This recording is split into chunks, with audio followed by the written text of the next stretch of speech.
नमस्ते दोस्तों, मैं एस्ट्रो ज्योति आज की बात में आप सबका स्वागत करती हूँ। आइए आज की बात कर लेते हैं। आज बड़ा ही शुभ दिन है, बुधवार का दिन है, गणेश जी का दिन है।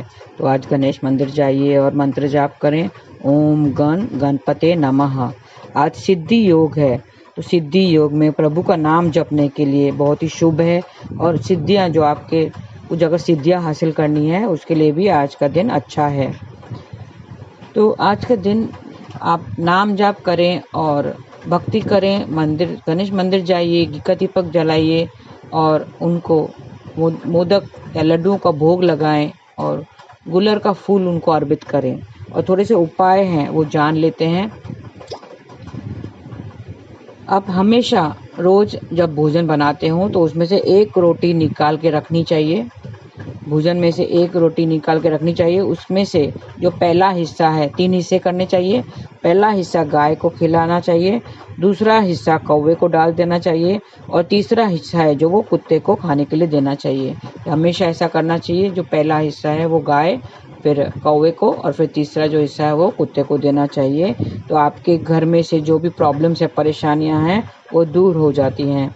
और आपका प्रभाव अगर किसी पर नहीं पड़ रहा है, आप फेमस होना चाहते हैं और तो किसी किन्नर के हाथ जोड़कर प्रणाम करें और उसे कुछ दक्षिणा दें और हरे वस्त्र का गिफ्ट करना चाहिए। किन्नर को हरे वस्त्र का गिफ्ट करें। और अपनी स्वास्थ्य को बेहतर करने के लिए मैं 2-3 मंत्र आपको बताऊंगी। माता के मंत्र वो आप कर लेने चाहिए। बुधवार के उपाय के लिए मैं बता दूं कि माँ दुर्गा की पूजा उपासना करते हैं, माँ दुर्गा की पूजा आराधना करते हैं। और जो केतु का भी उपाय है, उसमें भी माँ दुर्गा की पूजा आराधना करते हैं और गणेश जी की पूजा आराधना भी करते हैं। तो आप आज का दिन अच्छा है। अगर केतु आपको परेशान कर रहा है तो गणेश जी के मंदिर जाइए, वहाँ पे जाप कीजिए, मंत्र जाप कीजिए और केतु के उपाय कीजिए। जिसमें किन्नर का है, ये भी केतु का उपाय है। और माँ दुर्गा का जो मंत्र, मैं 3 मंत्र बताऊंगी, वो जाप कीजिए। तो आपकी जो परेशानी है, स्वास्थ्य अगर आपका नरम गरम चल रहा है तो वो बेहतर हो सकता है। पहला मंत्र है जयंती मंगला काली भद्र काली कपालिनी दुर्गा क्षमा शिवा धात्री स्वाहा स्वदा नमस्तुते। ये बहुत ही अच्छा मंत्र है। ये माता का मंत्र आप जाप करें। और नाग केसर के पेड़ या पौधे को आज प्रणाम करना चाहिए, क्योंकि आज अश्लेषा नक्षत्र है, जिसका जो पेड़ है, जो वनस्पति है, वो नाग केसर है। तो आप नाग केसर के पेड़ को प्रणाम करें और उसकी जल में हो सके तो पानी डालें, जड़ में जल डालें। और शुद्ध मिट्टी गोले करके 27 छोटी छोटी गोलियां बनाएं। शुद्ध मिट्टी लें और 27 छोटे छोटे गोले बनाएं और उनको अपने पास रख दें। उनको अपने पास रख दें और 27 दिन के बाद में 27 दिनों तक वो अपने हाथों पर रखें, अपने घर के मंदिर में रख दें। और उसके बाद में मंदिर में दे आइए। तो आपके जो बच्चे का स्वास्थ्य है वो ठीक हो जाएगा, उसकी सेहत जो है खराब है वो ठीक हो जाएगी। मिट्टी के छोटे छोटे 27 गोली करके अपने पास रखना है और फिर 27 दिनों तक अपने पास रखना है और फिर वो गोले मंदिर में रखाइए। तो ऐसा करने से बच्चे का स्वास्थ्य ठीक हो जाएगा। और आज नाग देवता की तस्वीर के आगे सिर झुकाना चाहिए, उन्हें प्रणाम करना चाहिए और मंत्र जाप करना चाहिए। सर्व मंगल मांगल्ये शिवे सर्वार्थ साधिके शरणे त्र्यंबके गौरी नारायणी नमोस्तुते। ये दूसरा मंत्र है, माता का मंत्र है, ये आप करें तो आपका जो रिश्ते हैं वो अच्छे बन जाएंगे। आपको 5 पीले रंग की कौड़ियाँ लेनी है और उसको मंदिर में रखें। तो उसके बाद में अपने पास पोटली बनाकर रख दें। तो ऐसे आपके धन धान्य में भी बढ़ोतरी होगी।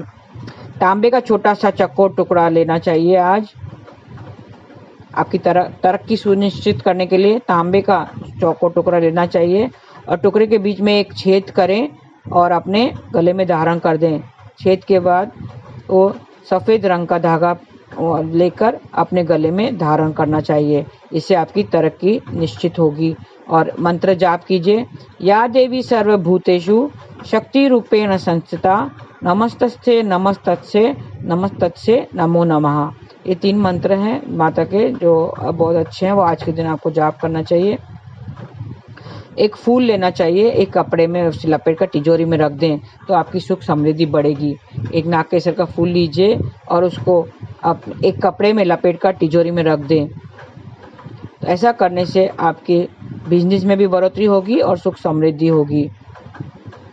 दुर्गा जी के मंदिर जाइए, उनका मंत्र जाप कीजिए और हो सके तो हरे मूंग का दान किसी को कर दें। हरे मूंग का दान करना चाहिए। आज ग्रीन चीज़ों से कनेक्टेड रहना चाहिए।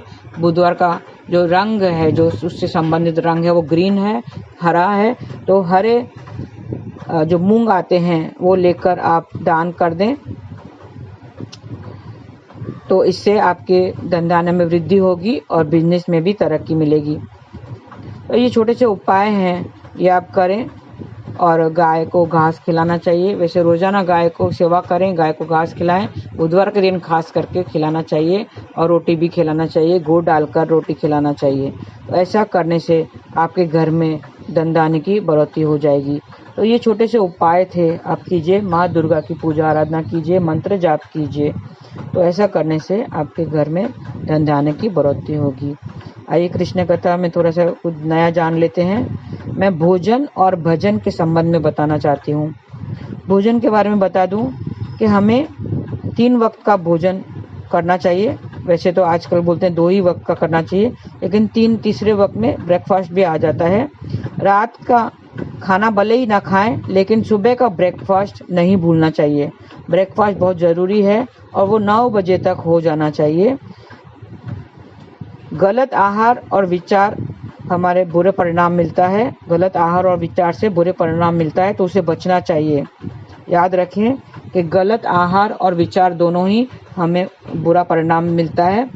और अगर ब्रेकफास्ट को स्किप कर दिया, अगर ब्रेकफास्ट 9-10 के पहले नहीं खाया, तो मेटाबॉलिज्म स्लो हो जाता है। और उसमें क्या खाना चाहिए? मेटाबॉलिज्म स्लो हो जाता है और एनर्जी की कमी हो जाती है, थकान सी महसूस होती है पूरे दिन भर में और आलस सा आता है। अलग अलग एलर्जीज हो जा सकती है, मेमोरी वीक हो सकती है, डायबिटीज़ हो जाती है, हार्ट की प्रॉब्लम्स हो सकती है और आयु भी कम हो सकती है। तो ब्रेकफास्ट अवॉइड करने के ये इतने सारे बुरे परिणाम होते हैं, तो ब्रेकफास्ट अवॉइड ना करें, थोड़ा सा खा लें।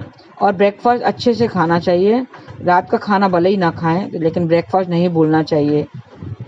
और खाने में पहले सैलड खाना चाहिए, सैलड, अनार, पपीता, खीरा। और खाने के 1 घंटे के बाद पानी पीना चाहिए और चबा चबा खाना चाहिए और ब्रेकफास्ट को स्किप नहीं करना चाहिए। तो ऐसा करने से आपका जो है सेहत, स्वास्थ्य ठीक रहेगा। आप बोलेंगे कि भोजन की इतनी सारी बातें बता दी। हाँ, क्योंकि उससे हमारे स्वास्थ्य पर असर पड़ता है। ये हुआ है भोजन की बातें। हमें भोजन किसने दिया है? ईश्वर ने दिया है, उसकी कृपा हुई है। ये उसकी कृपा कहलाती है। जो हमें भोजन मिला है, ये ईश्वर की कृपा है कि हम 2-3 वक्त का भोजन हमें मिला है और हम खा सकते हैं। लेकिन उसके साथ साथ भोजन पचाने की शक्ति भी दी है। भोजन तो मिला है, लेकिन भोजन पचाने की शक्ति भी मिली है। वो तो प्रभु की कृपा हुई ना, दया भी हुई और कृपा भी हुई। नहीं तो लोगों को भोजन को पचाते समय बहुत दिक्कत होती है। लोग भोजन पचा नहीं सकते हैं, उससे फिर बहुत सारी बीमारी आ जाती है। तो प्रभु ने दया और कृपा दोनों ही हम पर बरसाई है, दोनों ही बरसा रहे हैं। तो क्या 3 वक्त की भोजन के साथ साथ 1 वक्त का भजन नहीं करना चाहिए? जिस मुख से हम भोजन खाते हैं, उस मुख से क्या ईश्वर का भजन नहीं करना चाहिए? जरूर करना चाहिए। दोनों रिलेटेड हैं, दोनों ही हमें स्वस्थ बनाते हैं, हमें जरूर करना चाहिए। भजन, कीर्तन, नाम जाप, मेरे प्रभु का नाम जाप करना चाहिए, महामंत्र का जाप करना चाहिए। हरे कृष्ण कृष्ण कृष्ण हरे हरे, हरे राम राम राम हरे हरे। ऐसा करते रहने से, नाम लेते रहने से हम हेल्दी रहेंगे। हाँ, भोजन तो हेल्दी करता ही है, लेकिन भजन भी हमें हेल्दी करता है।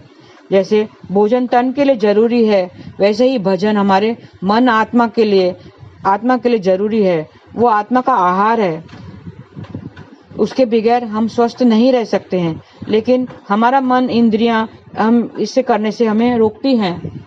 भोजन तो हम ना भूलते करते हैं, मगर भजन हम करते करते भी भूल जाते हैं। होता है कि नहीं ऐसा? लेकिन हमें भोजन के साथ साथ भजन भी कर लेना चाहिए। एक भजन आया है जिससे मैं आप दोहराना चाहती हूँ, आपने सुना होगा कि नहीं। उसमें हमारी इंद्रियां कैसे, हमारा मन कैसे विचलित करता है हमें, वो मैं बताना चाहती हूँ। मैं शायद सुरीली मेरा आवाज सुरीला ना हो, लेकिन आप आवाज पे ना जाएं और जो शब्द यूज हुए हैं उसमें जो लिरिक्स हैं उस पर ध्यान दें। 3 बार भोजन भजन एक बार, 3 बार भोजन भजन एक बार, उसमें भी आते हैं विघ्न हजार, उसमें भी आते हैं विघ्न हजार। कैसे आते हैं विघ्न? देखिए, मन करता है मैं गंगा नहाऊं, मन करता है मैं गंगा नहाऊं, गंगा नहाऊं मैं यमुना नहाऊं, गंगा जाते जाते मुझको आ गया बुखार, गंगा जाते जाते मुझको आ गया बुखार, उसमें भी आते हैं विघ्न हजार। फिर कहते हैं, मन करता है मैं दर्शन को जाऊं, मन करता है मैं दर्शन को जाऊं, दर्शन को जाऊं मैं माला जपाऊं, दर्शन को जाऊं मैं माला जपाऊं, माला जपते जपते देखो आ गए रिश्तेदार, माला जपते जपते देखो आ गए रिश्तेदार, उसमें भी आते हैं विघ्न हजार। मन करता है मैं दान कर आऊं, मन करता है मैं दान कर आऊं, दान कर आऊं मैं धर्म कराऊं, दान कर आऊं मैं धर्म कराऊं। महंगाई है ज्यादा, बड़ा है परिवार, महंगाई है ज्यादा और बड़ा है परिवार, उसमें भी आते हैं विघ्न हजार। मन करता है मैं कथा सुन आऊं, मन करता है मैं कथा सुन आऊं, कथा सुन आऊं मैं गीता पढ़ आऊं, कथा सुन आऊं मैं गीता पढ़ आऊं, गीता पढ़ते पढ़ते नींद आ गई बार बार, गीता पढ़ते पढ़ते नींद आ गई कई बार, अरे उसमें भी आते हैं विघ्न हजार, उसमें भी आते हैं विघ्न हजार। 3 बार भोजन भजन एक बार, 3 बार भोजन और भजन एक बार, अरे उसमें भी आते हैं विघ्न हजार। कहते हैं 3 बार तो भोजन कर लेते हैं, लेकिन भजन एक बार भी नहीं करते हैं, क्योंकि हमारा मन इतना विचलित कर देता है। हमें मन और इंद्रियों को अपने कंट्रोल में, वश में करना चाहिए, ताकि हम भजन और भोजन दोनों ही कर सकें। भजन करके हम तन को तो स्वस्थ कर सकते हैं, लेकिन हमें भजन भी करना चाहिए। भजन करते करते हम मन और आत्मा दोनों को शुद्ध कर सकते हैं, क्योंकि आत्मा का आहार ही भजन है। भजन के बगैर हम स्वस्थ नहीं रह सकते हैं। तो भोजन के साथ साथ भजन भी करना चाहिए। और ये जो विघ्न आते हैं, हमें विघ्न को हराना चाहिए। और विघ्न हरता कौन है? हमारे श्री गणेश। तो श्री गणेश की पूजा कीजिए। आज के दिन, आज बुधवार का दिन है, अच्छा दिन है।